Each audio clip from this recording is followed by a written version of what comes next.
D'ici 24 heures, je deviendrai officiellement l'héritière des 3 millions d'euros que ma grand-mère Madeleine a laissés dans son testament. Ce matin-là, pendant que Antoine dormait encore, j'ai regardé son téléphone parce qu'il se comportait bizarrement depuis des semaines. Ce que j'y ai découvert m'a glacé. Des messages WhatsApp échangés avec ma sœur Claire, où il planifiait comment faire annuler le testament de grand-mère. Il y avait aussi un contrat de mariage secret daté de 2 ans avant notre propre mariage, des photos de deux chez un notaire à Avignon, et un faux rapport médical affirmant que je souffrais d'un trouble mental grave. 4 documents, 4 preuves que mon mari et ma propre sœur complotaient contre moi depuis des années. Je me suis assise au bord du lit, le téléphone encore dans mes mains tremblantes, pendant qu'Antoine respirait profondément à côté de moi. Comment cela était-il possible? Claire, ma petite sœur, avec qui j'avais partagé une chambre pendant 20 ans, avec qui j'avais pleuré quand maman était morte, avec qui j'avais veillé grand-mère Madeleine durant ces derniers mois. Et Antoine, l'homme qui m'avait juré un amour éternel il y a 3 ans dans une vieille église de Provence, l'homme qui m'avait tenu la main lors des obsèques de grand-mère 6 mois plus tôt. Et pourtant, les messages étaient là, limpides, impossibles à nier. Claire écrivait. Demain, c'est le jour. Le notaire lira le testament à 10 heures.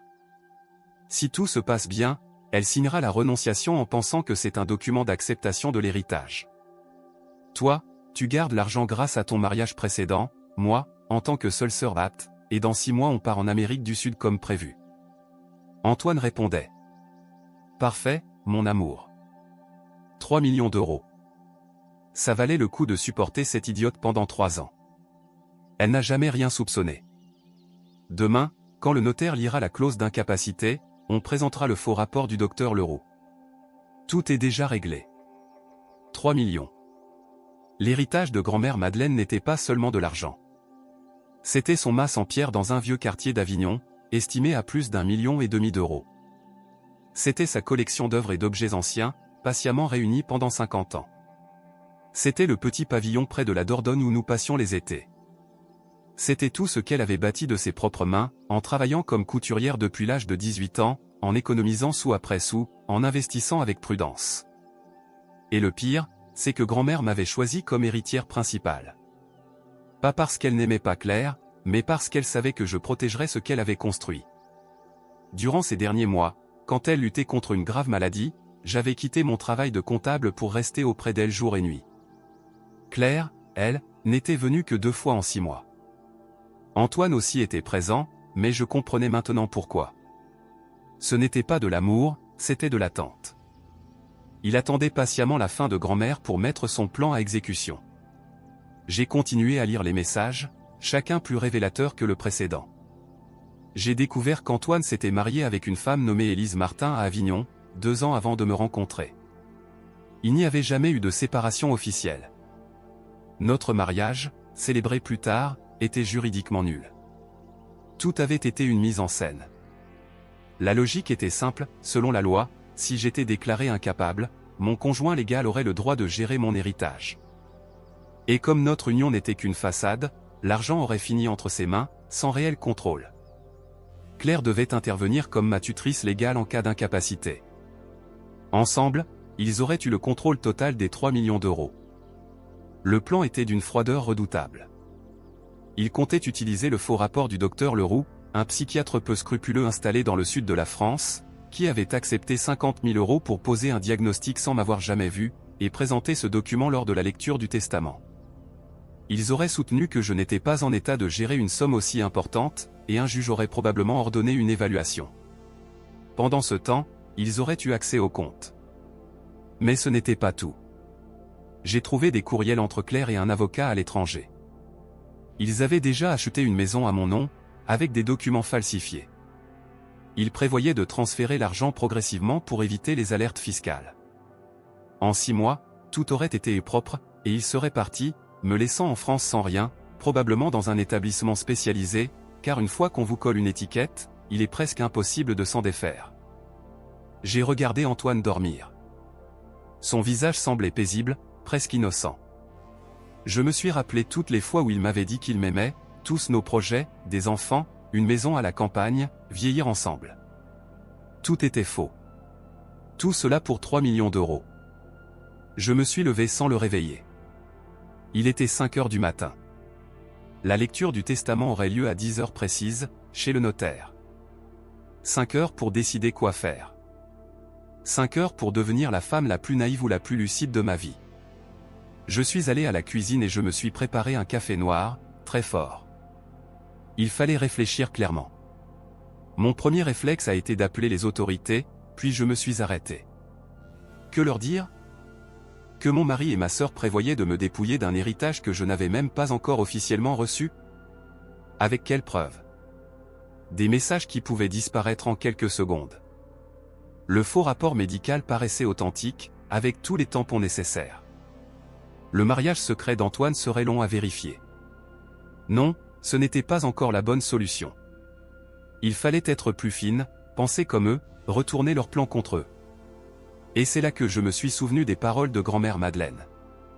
Dans la vie, la meilleure réponse n'est pas d'être plus forte ou plus riche, mais plus intelligente que ceux qui veulent te nuire. J'ai ouvert mon ordinateur et commencé à chercher. D'abord le docteur Leroux, il existait bel et bien, avait son cabinet, et avait déjà été signalé plusieurs fois pour des pratiques douteuses. Exactement le genre de personne prête à vendre un faux diagnostic. Ensuite, j'ai recherché les registres de mariage. Ce n'était pas simple, mais j'étais comptable, je savais où chercher. J'ai trouvé l'acte, Antoine Laurent, marié à Élise Martin le 15 août 2021 à la mairie d'Avignon.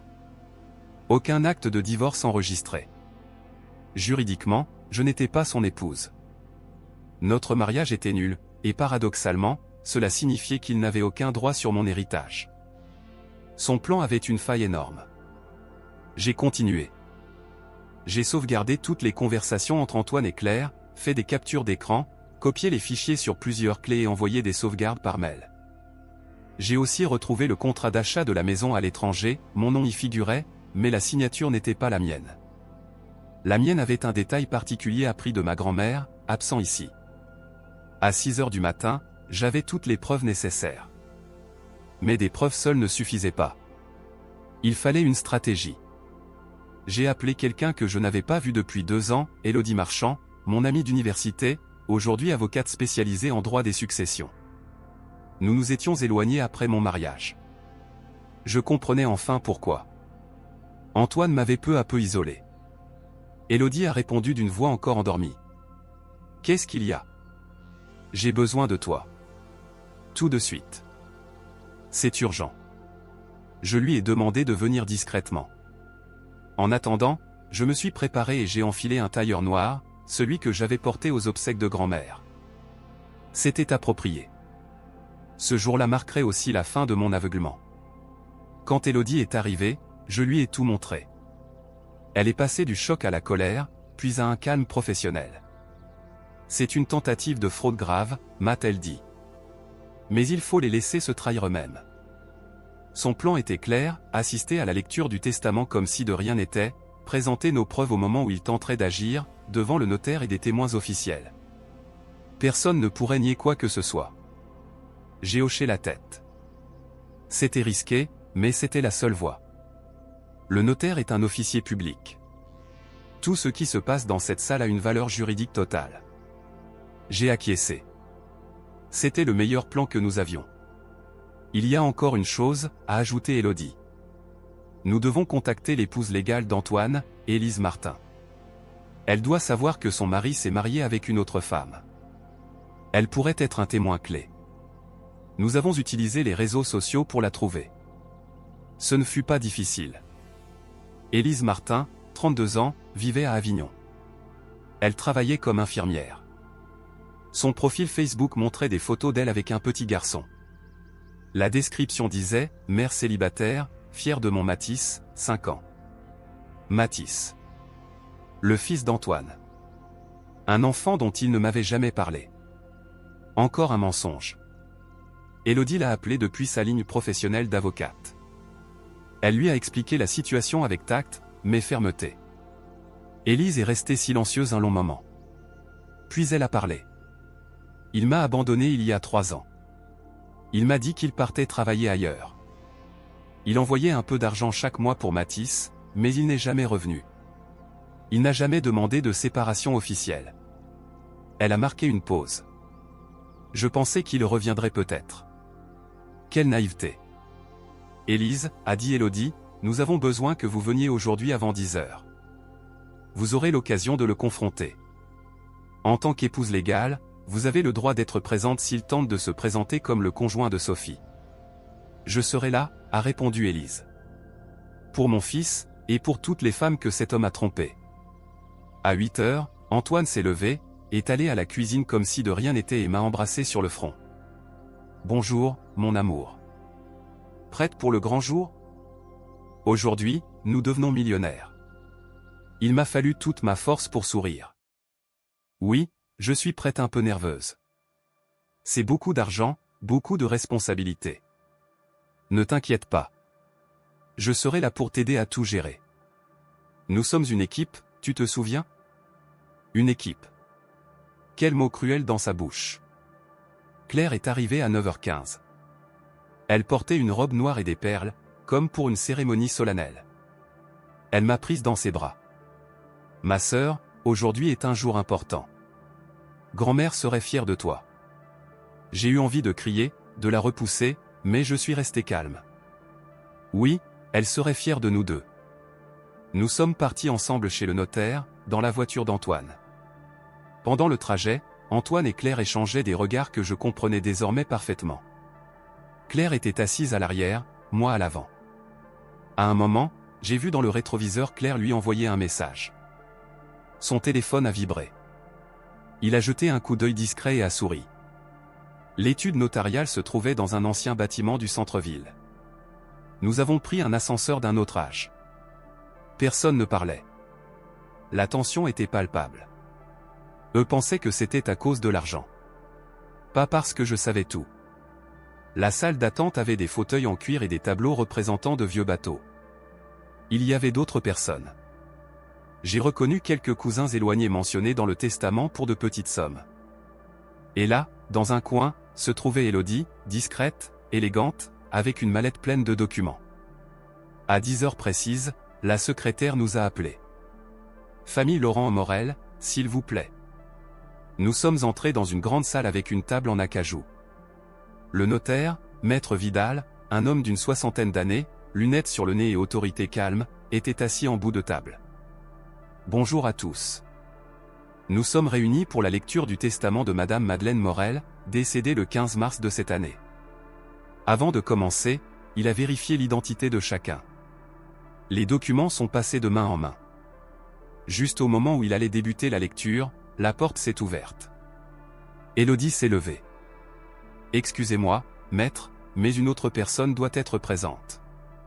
Elle a un intérêt juridique direct. Qui donc? La porte s'est ouverte davantage et Élise est entrée, tenant Mathis par la main. Elle portait une robe simple mais digne. Sa présence a rempli la pièce. Antoine est devenu livide. Élise, que fais-tu ici? Bonjour, Antoine, a-t-elle répondu calmement. Ou plutôt bonjour, mon mari. Claire a failli s'étouffer. Quel mari? Le notaire a levé la main. Un instant. Quelqu'un peut-il expliquer ce qui se passe? Élodie s'est avancée.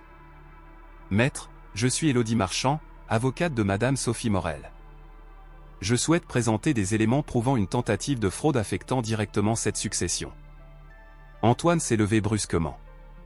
C'est absurde. Sophie, qu'est-ce que c'est que ça? Asseyez-vous, monsieur, a ordonné le notaire.